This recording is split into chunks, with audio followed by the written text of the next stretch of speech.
La gente a veces piensa que al explicar algo de manera científica le da cierto sentido lógico. A eso lo llamo la nada absoluta. Esto no es más que eso.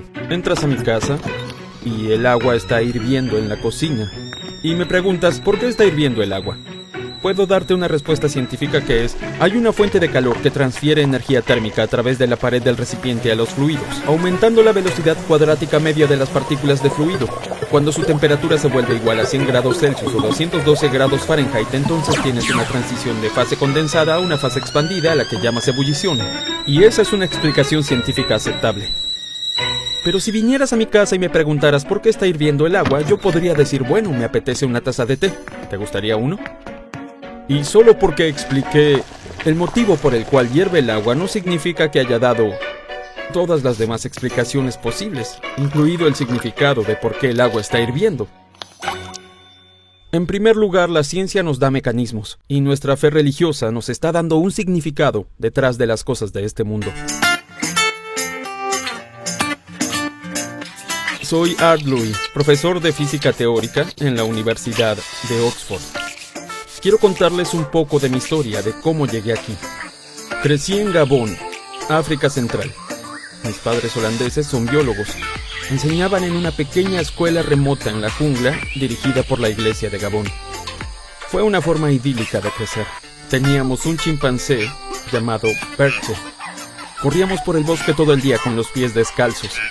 Cuando tenía 16 o 17, me fui a los Países Bajos, la tierra de mi nacionalidad, porque quería estudiar física, algo que no era posible en Gabón. Fue una enorme transición. Mientras que mi aspecto parecía holandés, por dentro era realmente un chico de la jungla. Sabía trepar los árboles como un experto, pero nunca había tomado un autobús o un tren. No sabía cómo usar un teléfono, o ni siquiera veía televisión. Quizás lo más extraño fue lo secular que era la gente. Parecía asumir por defecto que Dios no existía. Necesitabas algún tipo de situación extrema para empezar a creer en él. En mi caso, había alcanzado una profunda fe personal poco antes de ir a los Países Bajos. Eso vino al ver el poder del evangelio actuando en mis amigos africanos. Así que supe, en lo profundo de mi interior, que había visto el poder del Espíritu Santo en acción y que la Biblia era verdadera. Pero fui arrastrado en direcciones diferentes mientras trataba de encajar en este nuevo entorno. Luego, 1 o 2 años después, volé de regreso a Gabón por primera vez. Nunca olvidaré lo que fue salir del avión y oler el cálido y dulce aire tropical. Tuve una abrumadora sensación de volver a casa, y de repente supe quién era yo en realidad. Salí a la jungla de nuevo y fue como si Dios me obsequiara un abrazo gigante de la naturaleza. No puedes atravesar los bosques de África y ver los árboles magníficos, o mirar hacia el cielo de noche sin contaminación lumínica y ver la Vía Láctea brillando gloriosamente, y no tener la poderosa sensación de que hay algo detrás de ella, que hay un Dios detrás de esto. En ese momento me di cuenta, esta es la realidad. Así que regresé a los Países Bajos con mi fe fortalecida.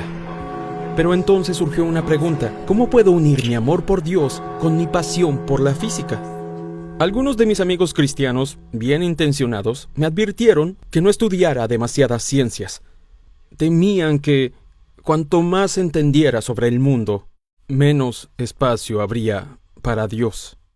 Y luego leí un pasaje de la Biblia que realmente me impactó. Esto es del libro de Colosenses, capítulo 1. Él es la imagen del Dios invisible, el primogénito de toda creación, porque por medio de él fueron creadas todas las cosas en el cielo y en la tierra, visibles e invisibles, sean tronos, poderes, principados o autoridades. Todo ha sido creado por medio de él y para él. Él es anterior a todas las cosas que por medio de él forman un todo coherente. Creía que Dios había creado el mundo, pero de alguna manera pensé que todo iba por su propia cuenta, por así decirlo. Y de vez en cuando Dios interviene en el mundo, como asomándose. Pero eso no es lo que dice este pasaje. Dice que las cosas por medio de él forman un todo coherente. En otras palabras, Cristo sostiene el universo. Eso significa que si dejara de sostener el universo, no se detendría lentamente. literalmente dejaría de existir.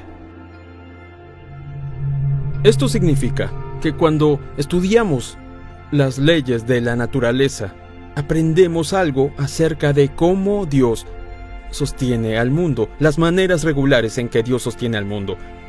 Por lo tanto, cuanto más aprendemos sobre la forma en que funciona el mundo, más entendemos sobre Dios y cuánto más glorioso es Dios.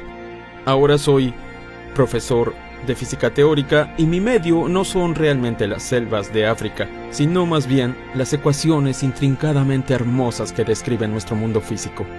Y al igual que un explorador de la jungla que se encuentra con una fantástica vista de una montaña por primera vez y ve algo de la asombrosa gloria de Dios en lo que descubre, cuando descubro algo nuevo en mis ecuaciones, también tengo este sentido de asombro y este sentido de adoración al Dios que creó un mundo increíblemente hermoso. Colosenses 1 me ayudó a conectar mi amor por Dios con mi pasión por la física de una manera profunda y lógicamente entrelazada. Me estremeció. Creo que es porque Dios estaba hablándome. Ahora, si has leído la Biblia y has sentido que Dios te habla, entenderás lo que estoy diciendo. Si no lo has hecho, ¿por qué no abres la Biblia y ves si te habla? Sospecho que algún día le dirás a alguien más cómo fuiste realmente conmovido por la palabra de Dios.